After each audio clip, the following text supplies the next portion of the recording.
So remember that question you brought up about watching international students on campus and noticing how some groups, well, they tend to stick together. Yeah, I do.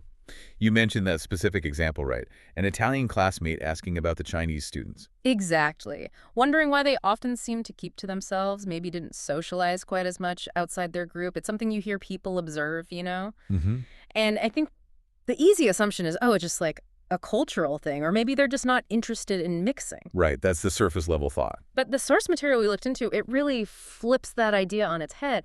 We're going to unpack what's actually going on based on some really interesting firsthand insights. Yeah, absolutely. Because the core reason we found, it often comes down to something quieter, maybe more fundamental.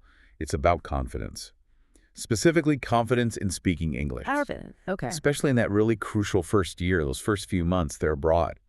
And understanding this, it really challenges those common assumptions, you know? It Yes. shifts the focus. From just like cultural preference. Exactly, towards a more, well, practical barrier they might be facing. Okay, so let's dig into that. Why the lack of confidence?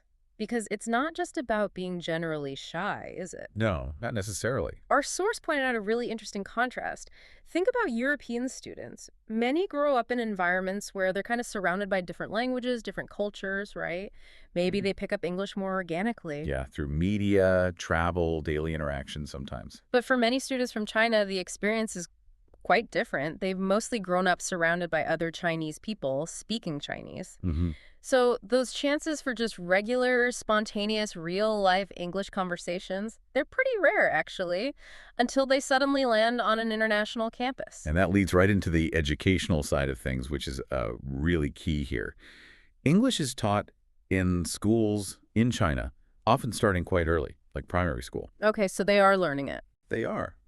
But the focus, according to our source, is heavily skewed towards memorizing vocabulary lists, getting the grammar rules down perfectly. Ah, okay. Like for exams. Exactly. High-stakes exams often prioritize reading and writing skills.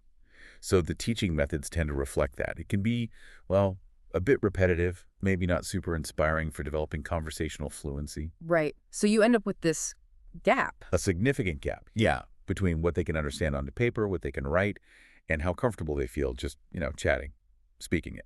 And the source gave this really striking detail about how they practice speaking, didn't it? Oh, yeah. That was eye-opening. It wasn't like, okay, pair up and discuss this topic. It was often more like the whole class reciting passages from the textbook aloud. Reciting together, which is, very different from navigating a spontaneous back-and-forth conversation about everyday things. Totally different. So just imagine that. Your English education is all about perfect grammar on paper, reciting texts, but not really about like figuring out how to order coffee or debate a movie you just saw. Precisely.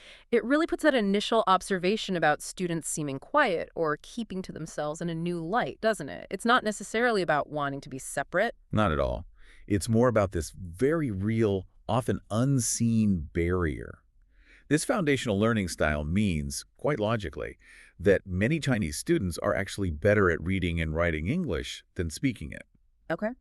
And it's so important to get this. It's not about their effort.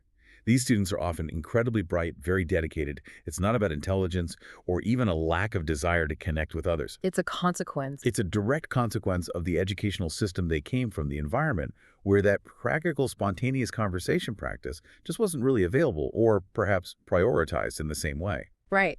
So the key takeaway here for you listening is that when you see social patterns, like maybe noticing certain international student groups seem to stick together. Like the Chinese students in that example. Yeah. Remember that it might not be what it looks like on the surface. It could actually stem from this surprising challenge, a lack of confidence in spoken language. A confidence shaped by very specific school experiences and just, well, not having had those countless hours of casual chat practice before arriving. Because it really makes you think, doesn't it? Definitely. It poses a bigger question, I think. How might understanding these specific language journeys, these different paths to learning English, how might that change the way we see and interact with international students? Good question. And maybe even, what does it tell us about language education more broadly around the world, especially for learners who aren't immersed in English daily? It's definitely something to ponder next time you meet someone new from a different background.